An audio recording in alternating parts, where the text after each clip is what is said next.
What happened to the Library of Alexandria? Ask most people, and they will describe a single catastrophe.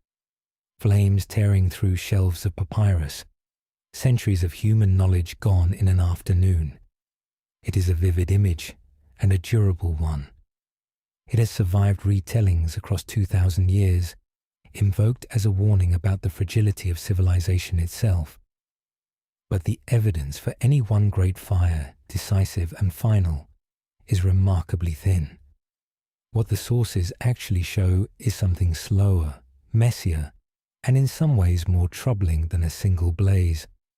A long institutional decline, spread across centuries, driven by war, funding, politics, and neglect.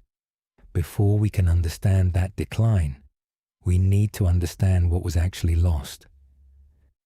The library was not a warehouse of scrolls sitting quietly on shelves.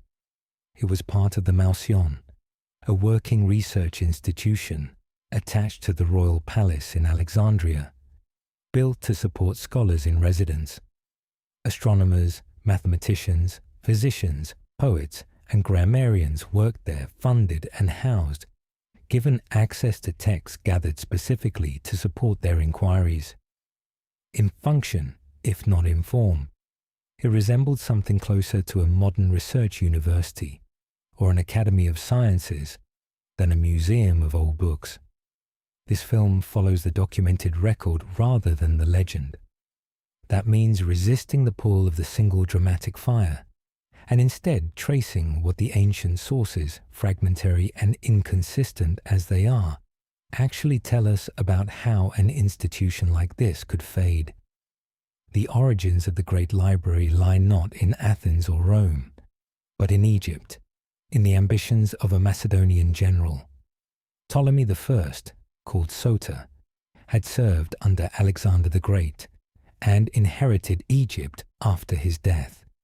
He sought to make Alexandria a center of learning worthy of the empire Alexander had imagined. In the early 3rd century BCE, he established the Mouseion, literally a shrine to the Muses, but one that functioned less as a temple and more as a research institute, gathering scholars, philosophers, and scientists under royal sponsorship. It was his son, Ptolemy II, known as Philadelphus, who transformed this founding vision into something far larger.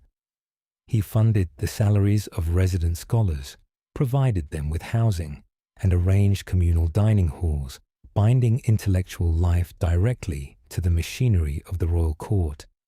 Scholarship, in this sense, was not an independent pursuit, but a form of court service, sustained by royal favor and royal wealth.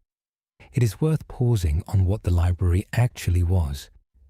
It was not a freestanding public building open to any curious citizen. It formed one component of the Mouseion complex, and access depended on royal patronage. One had to be appointed, invited, or otherwise attached to the scholarly community the Ptolemies maintained. Ancient sources credit Demetrius of Phalerum, an Athenian statesman living in exile, with advising the early Ptolemaic court on how such a library might be organized. His precise role remains uncertain, but tradition consistently places him at the foundation of this ambitious project. The scale of the Alexandrian project demanded methods that went well beyond ordinary patronage. Ptolemaic agents did not simply wait for texts to arrive. They pursued them, buying manuscripts across the Mediterranean, commissioning new copies, and, when persuasion failed, simply confiscating what they wanted. Tradition holds that officials boarded ships docking in Alexandria's harbour, seized any scrolls found aboard, had them copied by the library's scribes, and returned only the copies to their owners, keeping the originals for the royal collection. This particular detail comes from later, less rigorous sources, and whether the practice was routine or occasional, it captures the acquisitive spirit behind the institution. That same spirit appears in the letter of Aristeas, which describes, how the Ptolemaic court sponsored a Greek translation of Hebrew scripture, an effort that gave rise to what became known as the Septuagint. The letter is our fullest account of this episode, but historians treat its details with caution, since much of it reads as legend shaped generations after the fact, composed to lend authority to the translation, rather than to record precise history. Just how large the resulting collection grew remains equally uncertain. Ancient writers offer figures ranging from tens of thousands of scrolls to several 100,000, numbers that differ so wildly that modern historians decline to treat any of them as reliable statistics, using them instead as rough impressions of ambition rather than fact. What is clearer is the character of the holdings. The library's collection was overwhelmingly Greek in language and origin, yet its reach extended further, drawing in Egyptian, Persian, and other traditions in its pursuit of comprehensive knowledge. Under royal patronage, Alexandria became the intellectual capital of the Hellenistic world, drawing scholars whose work would define entire disciplines for centuries.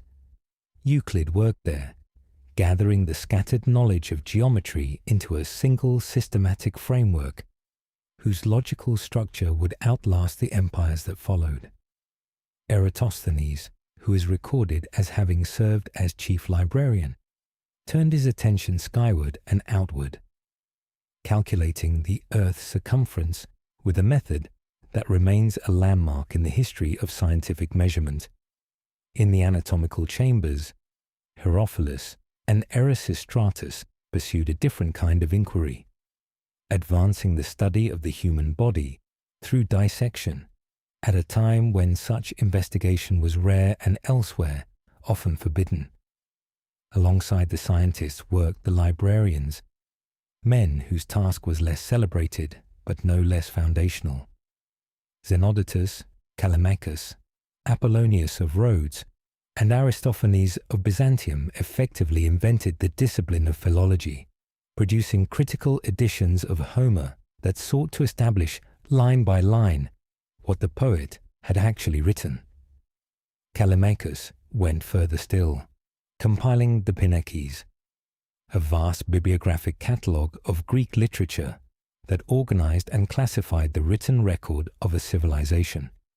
It stands as one of the earliest known examples of systematic library science. What made this possible was the institution itself, which was not a library in any modern public sense.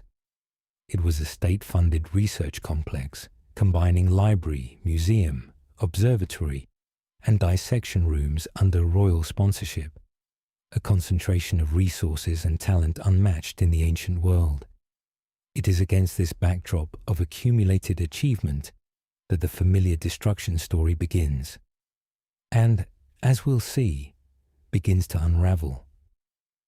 In 48 BCE, Julius Caesar found himself besieged in Alexandria, drawn into the civil war between the Egyptian monarch Ptolemy XIII and his sister Cleopatra. To deny his enemies control of the harbour, Caesar ordered ships set alight. The fire, as fires in ancient port cities tended to do, did not stay where it was set. It spread from the burning vessels into the warehouses and storehouses lining the docks, structures that, by most accounts, held goods awaiting shipment or storage. Among them, it seems, quantities of books. The ancient sources that mention this loss are not in agreement about its extent. Plutarch, Cassius Dio, and Seneca each touch on books being destroyed during the episode, but their accounts vary in scale, and none of them claims that the Library of Alexandria itself, as an institution, was annihilated in the blaze. Classicists studying Roman Alexandria have generally treated the fire as a genuine but bounded event, one that likely consumed bookstores near the waterfront rather than reaching the Mouseion, the scholarly institution that housed the library's principal collections. The two were not the same place, and warehouse stock was not identical to a research library's holdings. The popular image that persists, a single catastrophic fire erasing the accumulated knowledge of the ancient world in one night, does not hold up against this evidence. It compresses and conflates Caesar's dockside fire with other, later losses the library suffered, flattening a longer, messier history into one dramatic and misleading moment. If the fire did not end the library, something else did, or rather, a long succession of something else's did, beginning with the change in who ruled Egypt at all. When Egypt fell under Roman control in 30 BCE, following Octavian's victory over Mark Antony and Cleopatra, the Mouseion did not vanish. It endured, but the world around it had changed. The Ptolemaic kings who had built the institution treated it as an extension of their own prestige, funding its scholars and stocking its collections as a matter of dynastic pride. Rome's emperors, ruling Egypt as a distant and heavily taxed possession, felt no such personal stake. Support continued in some form, but it thinned with each passing generation. The appointments fewer, the funding less certain, the sense of royal mission gone. The clearest documented setback came in 215 CE, when the Emperor Caracalla visited Alexandria and, angered by mockery from its residents, retaliated against the city. Among his measures, ancient sources record that he suppressed the communal meals and privileges long granted to the scholars of the Mouseion. It was not the burning of a library or the destruction of a single building. It was an administrative punishment, stripping away the institutional supports that had allowed scholars to live and work together under royal protection. Beyond any single emperor's decision, the deeper cause was structural. Egypt under Roman rule saw repeated civil conflict, shifting imperial priorities, and long stretches of political instability. None of it destroyed the Mouseion outright, but scholarship depends on stable patronage and sustained attention, and both were steadily withdrawn, even as some diminished form of the institution continued to exist. Alongside the great library of the Mouseion, Alexandria maintained a lesser-known counterpart, sometimes called the Daughter Library, housed within the precincts of the Serapeum, the monumental temple dedicated to the god Serapis. This secondary collection was distinct in location and likely in scale from the Mouseion's holdings, though ancient writers give us only fragments to reconstruct its history. In 391 CE, that temple met a violent end. Emperor Theodosius I had issued edicts banning pagan worship across the empire, and in Alexandria, Bishop Theophilus oversaw the destruction of the Serapeum amid escalating conflict between the city's Christian and pagan communities. The temple was torn down, and its great cult statue of Serapis, long an object of veneration, was destroyed along with it. What ancient sources dwell on, however, is the fall of the temple and its idol, not the fate of any books. Explicit evidence that a substantial library collection still existed within the Serapeum at that late date is thin, and historians continue to debate the matter, rather than treat it as settled. This has not stopped the event from being folded, in popular memory, into the story of the burning of the library. As though centuries of accumulated knowledge vanished in a single afternoon of religious violence. But by 391, the Mouseion's own library had already been diminished by generations of institutional neglect, war, and shifting patronage. Its decline was gradual, not sudden, a slow erosion, not one dramatic act of destruction. By the 4th and 5th centuries, the sources themselves begin to fail us. References to the Mouseion, once a steady thread running through the historical record, grow sparse and then nearly silent. There is no single account of doors closing, no final edict, no dramatic last chapter. Only a gradual thinning of testimony, the kind of quiet that tends to accompany institutions fading rather than falling. One figure stands near the end of this fading light, Hypatia, the philosopher and mathematician who taught in Alexandria in the early 5th century. She was murdered in 415 CE, caught in the currents of political rivalry and religious conflict that had come to define the city. Ancient sources treat her as one of the last representatives of Alexandria's great scholarly tradition, though it is important to be precise here. She was not the Mouseion's librarian, and her death should not be mistaken for the destruction of the institution itself. Her killing marks a symbolic close to an era, not a documented institutional end. Alexandria did not go dark. Under Christian Byzantine rule, it remained for a time a center of learning and debate, but the particular structure that had once defined the Ptolemaic Mouseion, the royal patronage, the salaried scholars, the integrated library, did not pass intact into this new age. In the end, no ancient writer records a final closure, no single catastrophe marking the Mouseion's death. The institution simply recedes from the historical record, consistent with slow attrition. The quiet, undramatic way most ancient institutions actually end, not with a recorded ending, but with silence. Taken together, this record points to a conclusion far removed from the popular legend. The historical consensus, built up over decades of careful scholarship, resists the tidy shape we prefer. The Library of Alexandria was not extinguished in a single afternoon by a single fire. It was lost gradually, over roughly 7 centuries, through the slow withdrawal of royal funding, through political upheaval, through successive rulers who valued the institution differently, and through shifting religious and civic priorities that no longer place scholarship at the center of public life.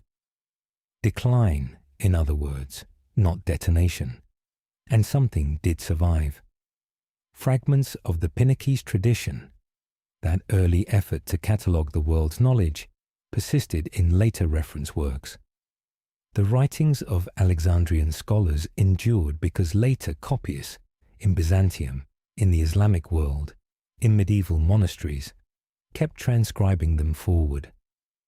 And the Mouseion's deeper legacy was structural. It demonstrated that a state could sponsor research as a public good, a model later academies and universities would consciously imitate.